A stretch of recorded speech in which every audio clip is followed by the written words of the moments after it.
உனக்கெல்லாம் கிடையாது. உள்ளே இருங்க. என்னப்பா கருவா? என்ன கருவா? என்ன வேணும்? தரமாட்டாளா? ஏதாவது சொன்னா மட்டும் இப்படி செய்.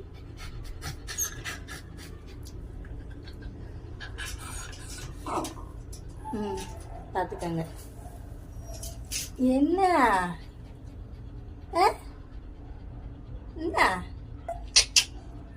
என்ன காலையில சுத்த விட்டேல? கரெக்டா கேட்ட இதை கூண்டை திறந்து விடவும் ஓடி போயிட்ட வெளியில. வெளியில ஓடி போய் உன்னை போய் தேடி தேடி கண்டுபிடிச்சி தூக்கிட்டு வரணுமா? சுத்த விட்ற ஏன் கருவா? கருவா எதுக்கு சுத்த விட்ட?